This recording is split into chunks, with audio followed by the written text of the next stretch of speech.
Good morning, one and all. This is the morning of day 2. I'm up in Effie, Minnesota.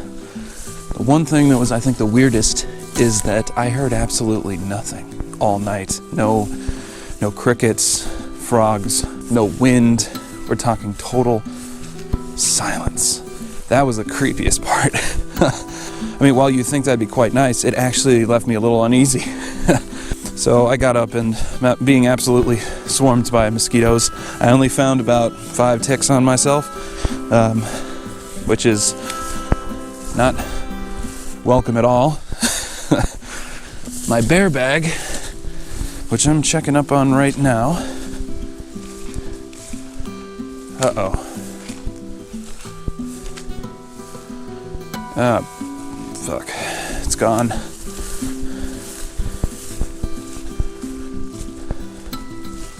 Is that the tree? No, that's not the tree. Okay. Oh my god.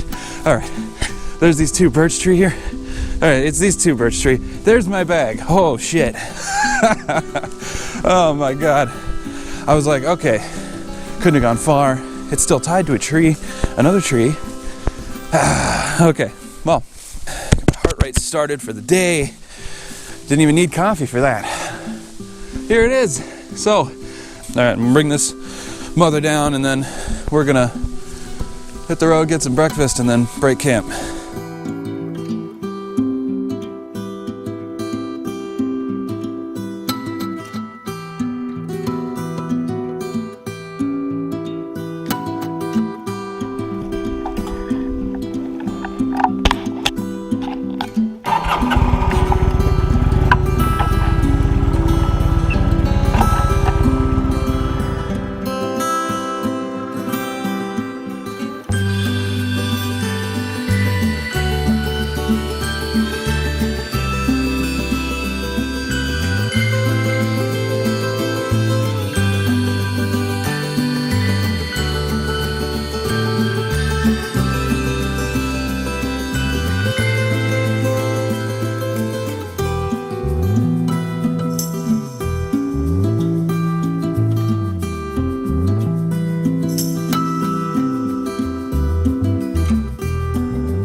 All right, to start off the day 2, I figured I'd show you a great highway. It's Highway 1 between Effie and Togo.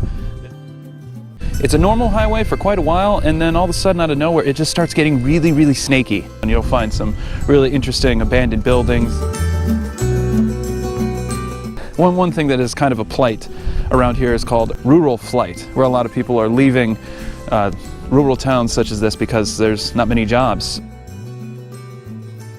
A lot of the restaurants around here, if you were maybe caught stealing from the till, they'd still keep you on the job because there's no one else left to hire. It's its own challenge to live in a place like this.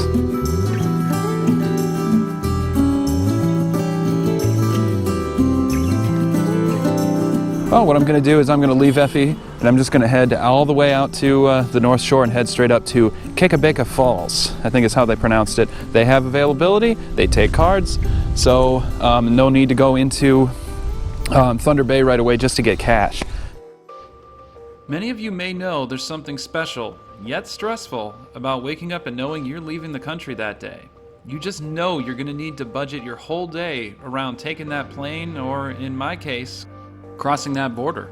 Canada is on the horizon, and I'm crossing in Grand Portage over the Pigeon River.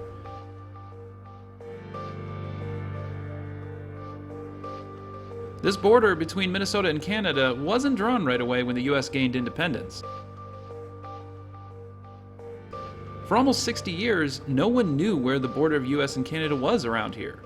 What ended up finally helping decide this border was a conflict over a disputed territory between the state of Maine and the Canadian province of New Brunswick, all the way over on the east coast, called the Pork and Beans War. Starting at the beginning, the US Revolutionary War ended with the Treaty of Paris. In Paris, the United States and Great Britain got together and used what was called the Mitchell Map to decide where the boundaries of the US and Britain's colony of Canada were going to be. It was the most accurate map of North America in the 18th century at the time. There were some errors, however, because the continent was very big and much of it was virtually unexplored. The northwest corner of the U.S. was incorrectly labeled at the top of what people thought was the source of the Mississippi. I went over this in my trip to the northwest angle a while back. It's one of my personal favorites. Maine and New Brunswick had territorial borders defined, but the map was too inaccurate, causing conflict between the locals who lived there. Because of this border dispute, U.S. loggers were starting to get close to a major Canadian communications line that was used when the St. Lawrence was frozen. This kept Canada connected during the winter months, and the UK was getting worried that the capital of Canada would have trouble staying connected with its Atlantic seaboard. The state government of Massachusetts, who used to own Maine, was issuing land grants in the disputed area.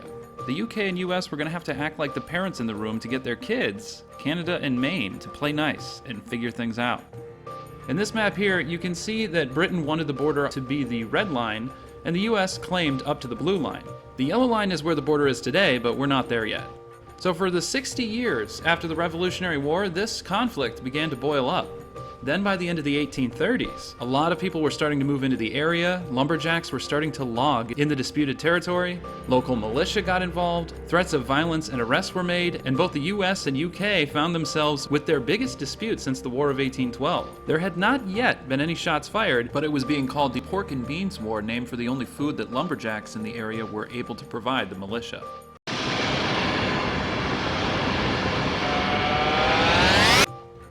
It was tricky, but the US and British governments stepped in and decided to compromise on the border. The US Secretary of State Daniel Webster and Alexander Baring, the first Baron of Ashburton, drafted and had their leaders sign the 1842 Webster-Ashburton Treaty.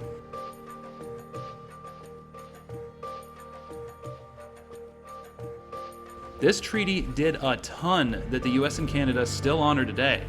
Not only would this settle the dispute over Maine and New Brunswick, it would settle the borders of the Great Lakes, the Rocky Mountains, it called for the end of the slave trade on the high seas, it said the US and Canada would share the Great Lakes, and it ultimately settled the border here. It's now on the Pigeon River and a series of lakes, rivers, and strips of land that are now known as the Boundary Waters that act as the border between Minnesota and Ontario. While this would disrupt a lot of local economies, it would establish clear international law in the disputed borderlands. It certainly changed the way things worked in the Boundary Waters, and we'll get into that soon. In the end, the Pork and Beans War was fortunately not a real war, but an international incident. There were no casualties, however, there were 2 Canadian militiamen that were injured by black bears, if that counts. This was to be the last major incident between the US and Britain. As for me, I ended up not taking the route that I'd planned because of, well... An update, I'm in Silver Bay, Minnesota. As you can see, I'm in blueberry mode because there's been a lot of rain. I was going to take Highway 1 all the way across from Ely, but then there's just way too many storms in the way and they're way too severe, so I decided to go south and across on Highway 16 going through Superior National Forest, which put me here. So this will maybe be the last time that I fill up gas, or at least have like a stop here. I'm going to get something to eat before I go to hit Canada, so I'll be just basically taking the North Shore all the way up. The one thing that I just found out is that the Eastern time zone begins at Ontario. I never really thought about it, but Minnesota actually borders the Eastern time zone at one spot, and it's just as well because it's so far north that it's gonna be sunny really late in the day. So let's do this.